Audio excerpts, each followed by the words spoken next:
man. So, all right, so we'll go ahead and get started.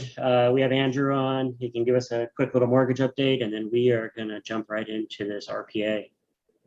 Hey guys, so for talking with your clients about rates or what they're doing, we're still holding pretty strong. Conventional stuff that from some of the different lenders that we work with are still offering some rather decent credits for rates, you know, low threes, some of the still seeing some stuff in the twos. Something that we're seeing a little bit more of is conversations about credits and things. And if you are working with a buyer or in a situation where credits are going to pop up on the purchase side, please realize that when we have a significant change of circumstances, that has to potentially reset a lot of the clocks. Like if it's large enough, it could force us to send out a new loan estimate because all the numbers have changed. And a lot of us are always working with buyers that are stretching their income to get into a property versus having backup money or a lot of reserves. So that definitely makes it harder because it truly does affect every piece of the loan, like almost every number. So if you are looking at something where you believe there's going to be credits, get those to us or your lender as quick as possible so they can be incorporated into that thing and it doesn't delay your closing. That's a big one that we're seeing because a lot in this market, we're seeing a lot of people negotiating on credits and, you know, giving up a little chunk of commission, you know, repeat clients, things like that. So we definitely have seen a lot of struggles with things like that in probably the last 3 or 4 weeks. Me alone, at least 4 different files. So I just want to give you guys a heads up. Just be aware, and it lets you kind of set expectations for your client as well as the other side of the transaction. Any other questions, please feel free to reach out. Sounds good. Yeah, I know. I guess that kind of rolls into what we're doing today, and that's you know, just making sure your timelines are there, and you know, help your loan officer get you closed on time by getting all your credits and you know, the addendums done early as possible.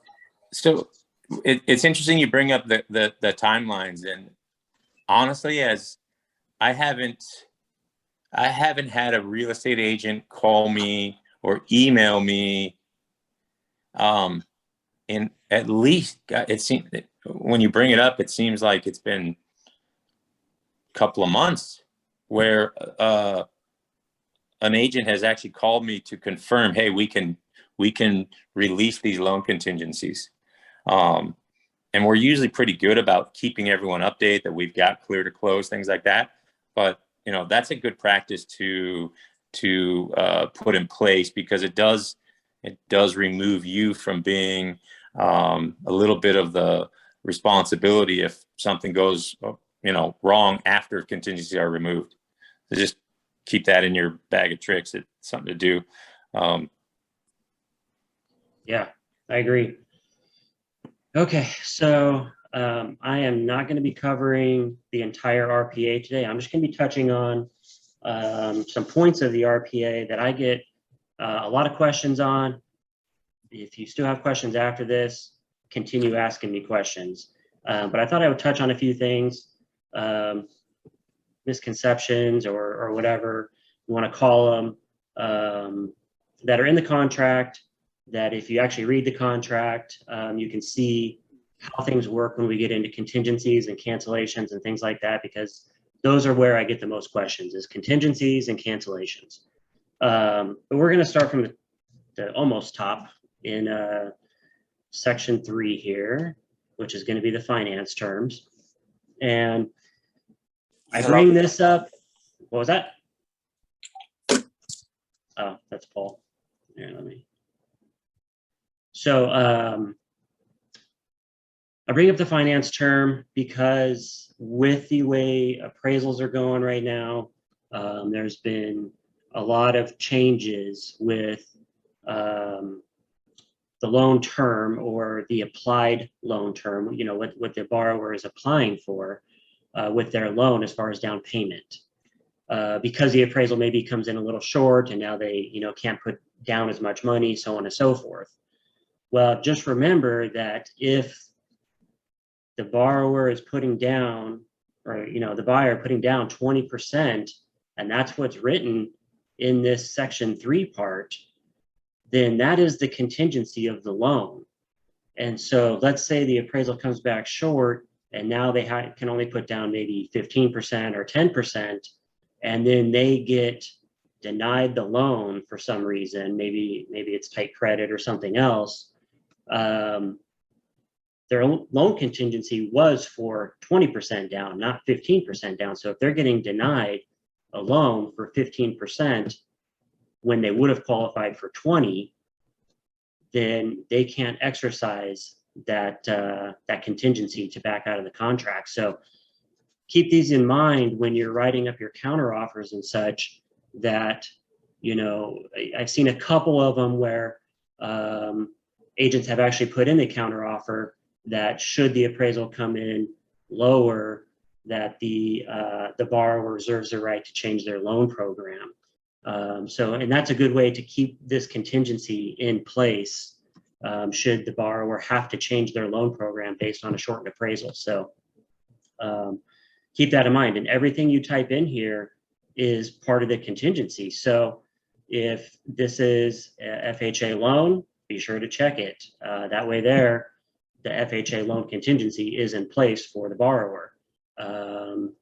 If they apply for let's say they are wanting to do a conventional 5% or 10% down, and that's what you write in the offer, and then all of a sudden they realize after the offer is accepted that they want to go FHA, well, their loan is not, this transaction is not going to be contingent upon them obtaining that loan from FHA. It was written as a conventional loan. So keep that in mind when you're doing your contracts, that everything you type in here is what this loan contingency is going to be.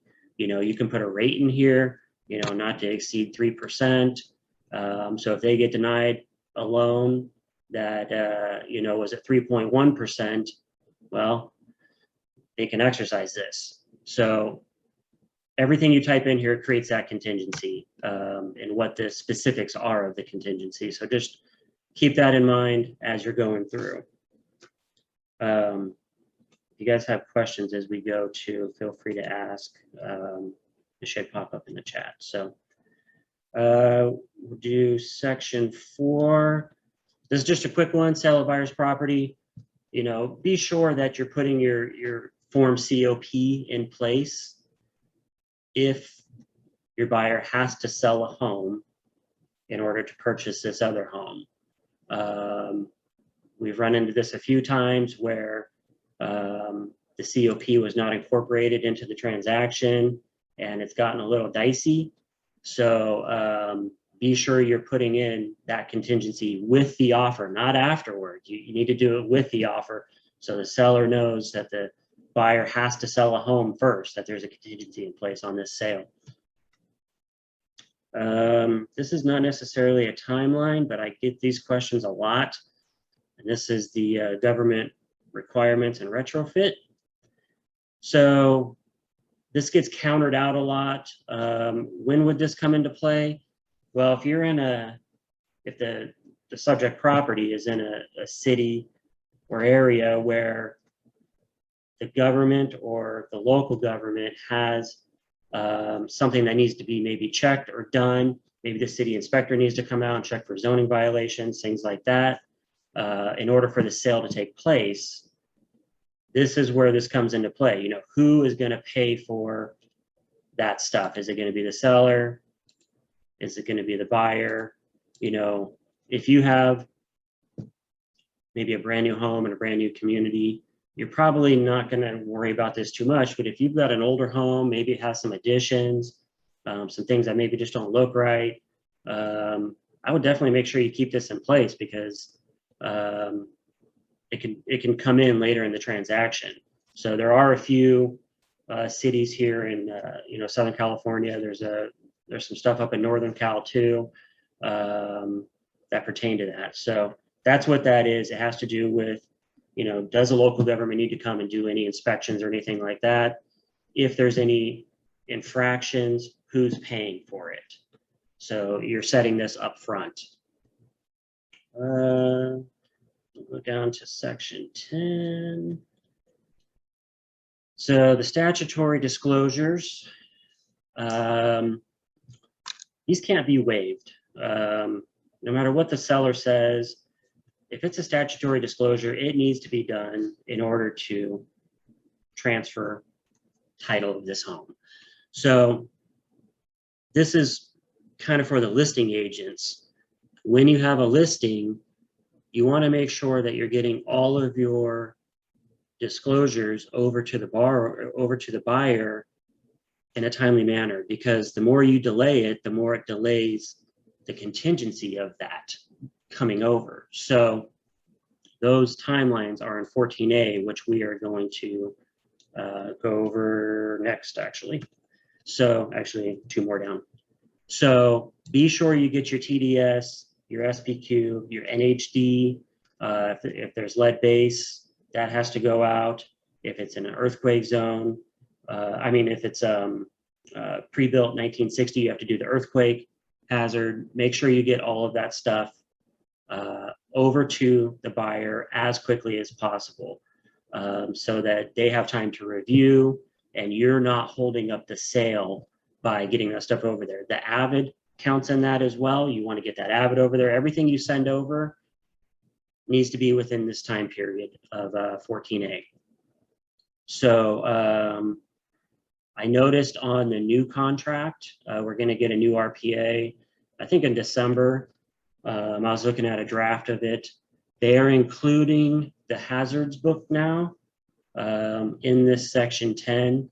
So maybe get in a good habit of also doing that if you're not right now, of adding that in, because that's going to be a requirement in there now too. And when the new RPA comes out, we'll obviously go over that. But they're already doing classes on it and stuff. So if you're getting notifications from your board, I recommend popping into those classes and seeing what they have in store for us. So I think the thing moved up to like 16 pages now. So we'll do section 12, buyer's investigation of property matters. So we need to remember that all transactions are as is. The seller is not required to do anything to the property that is not in the contract. So if you're there and you want the seller to remove a dead tree or something, that needs to be in the offer up front, because afterwards it's going to be a negotiation and the seller can just say no at that point. So keep that in mind. Put anything that you're going to definitely want done to the house. You probably want to do that in the beginning if you think if there's a chance the seller is not going to do it. I know right now we're not writing a lot of stuff in the contracts, but we are seeing a little softening in the market. So start, putting those back into place so that your buyer is protected with getting the things done in the home that they want to get done. So this accounts for all the inspections. So they can do any inspection that they want to do, and don't discourage them to do that, because we want the buyer to be fully satisfied with the home that they're purchasing. And I like to say that the state of California wants the buyers to know everything the sellers know about the home. So keep that in mind on both sides, if you're listing or on the selling side. The buyer needs to satisfy themselves with everything here in section 12 and beyond. And this includes things like Megan's Law, supplemental tax bills, all of this stuff. So get all those disclosures out early, so that they can review them, sign off on them, and just keep clearing your contingencies as you move along. For the sellers, I've been getting this a lot. The seller shall make the property available for all buyer investigations. So this has come up a few times where the contingency for inspections was 10 days, and they get to the 10 days and now the buyer is still doing their due diligence and they want to, we just had one, do a pool inspection. And the seller is not letting them come in now because the inspection time has been up already per the contract. Well, further down, you'll notice into 14 that we have access to property. And this says that they have access to the property by default for 17 days. So even though the inspection contingency timeline was up, technically the buyer can still come into the home for 17 days to do due diligence. So, you know, would you do an extension of time or something like that for the contingency? Yeah, that would be the proper method of doing that. But if you're going to change, if you're on the listing side and you want to make sure that you're fully only doing 10 days for the inspections, then you're going to want to change this timeline here back to 10. But don't forget the appraisal too. The appraiser needs to get in there, so we're going to need access for that. So keep that in mind. So section 14 is an important one. This is your actual timelines. The seller has 7 days after acceptance to deliver all the reports, disclosures, everything. So that's what we talked about previously. Your average, your TDS, your SPQ, all of that needs to be over there within 7 days unless this number is changed. So get that stuff over. You don't want to be the one holding it up because you haven't got your avid over there or anything else. The buyer has 17 by default. Most of us know that. You can change that. Most of the time you don't need 17 days. But the way the contingency works is, yes, in this contract, the buyer has 10 days for the contingency to review all the disclosures, reports, get their inspections done. And let's say we come up to day 10 and it's time to release the contingency, but maybe the buyer is not fully comfortable yet. If you go to day 11, it doesn't mean that the buyer, that you're out of contract or that the seller is entitled to the earnest money now. This just means that the seller can deliver a notice to perform at this point and move towards a cancellation. So this contingency can remain literally throughout the entire contract if it hasn't been removed. So if you're on the listing side, be sure that you're adhering to the timelines here to keep your, the buyers on track and to protect your seller in case they start running late. On the buyer side, you want to be able to put your seller in a position where they have leverage to cancel the transaction and move on to another buyer if they feel that this one is getting shaky or something.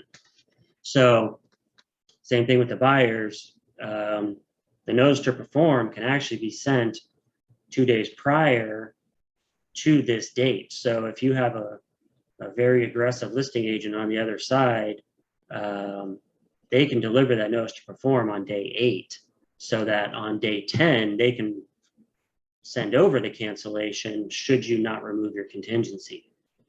So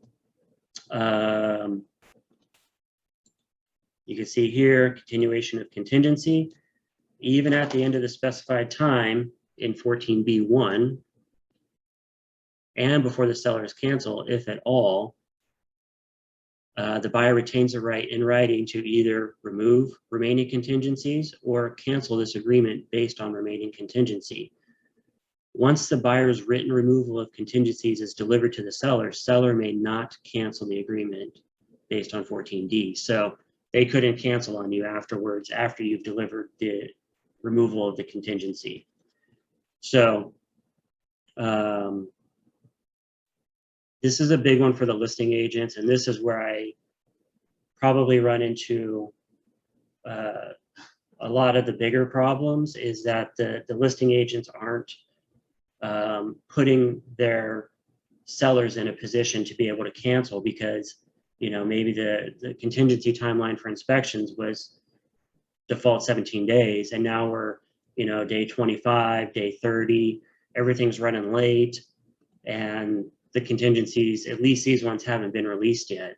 And so the buyer is still wide open to be able to cancel for any reason in good faith, based on the contingencies they still have in place. So as a listing agent, be sure you're chipping away on all these contingency timelines as you go throughout the transaction. That's a very important aspect of being a listing agent, is making the buyers adhere to this contract. We'll do section 16. So I've had this come up a few times, the repairs. So if, and again, every home is sold as is. So any repairs requested with your request for repairs forms, technically the seller doesn't even need to respond. And no response is basically a no. And you need to understand that as a buyer's agent, that if they're not responding, or not agreeing, that the buyer is still bound to remove that contingency per the contract on day 10, if that's what you had in there. And the sellers can move towards sending you a notice to perform and then canceling. If they're not agreeing to make repairs or you're still in negotiation, they can continue pressing you on the contract and be in the right. So they're not obligated for any type of repair. Now, the repairs don't need to be done before the request for repairs is signed. And that's a question I've had come up a few times. They have until the property closes, basically, to make these repairs that are negotiated. Once they sign the request for repairs and that's fully executed and you're moving forward, the buyer then removes the inspection contingency and the seller is bound contractually to make those repairs now. But it doesn't have to be done before you release the contingency. So it's a give and take kind of, but by signing that request for repair, they are agreeing, hey, we are gonna make these repairs as agreed per this contract prior to close of escrow, not prior to releasing the contingency.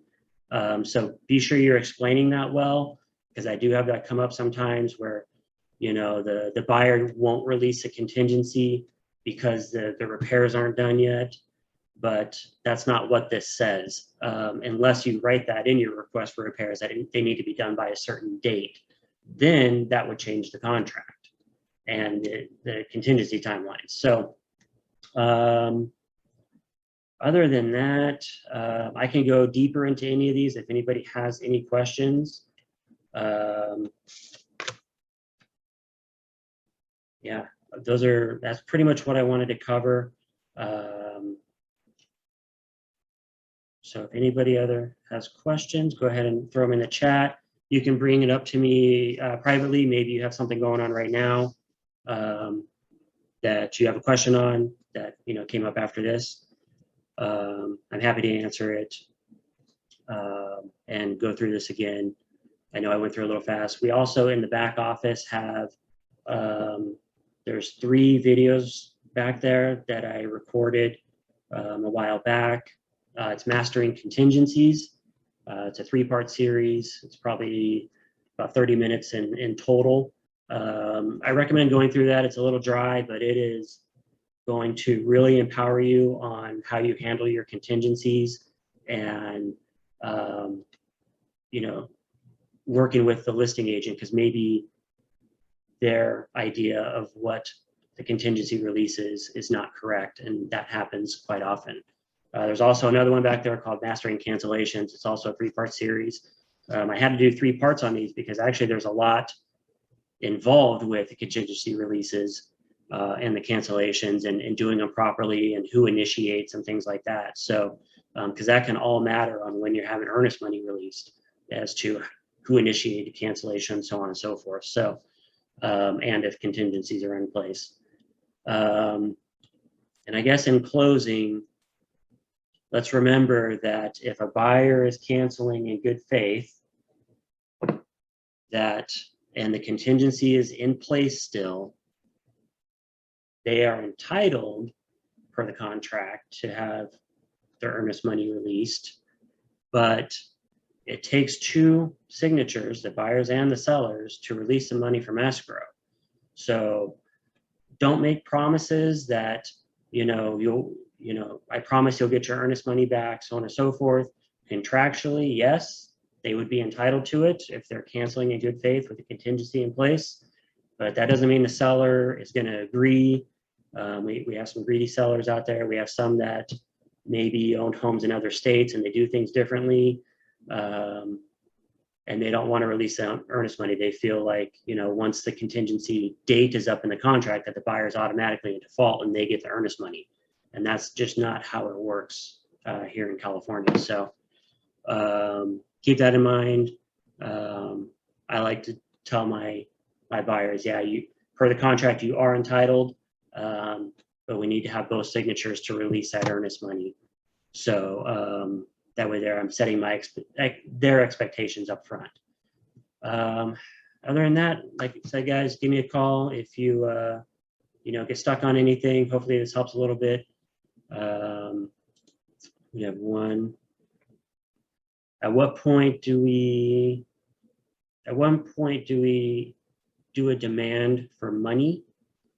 Are you talking about on the seller side, or maybe you'll want to call me, Paul, so I can understand that. And then Steve, I'll get back to you on that as well, that question. The buyer, demand for money, as in they're canceling based on their contingency.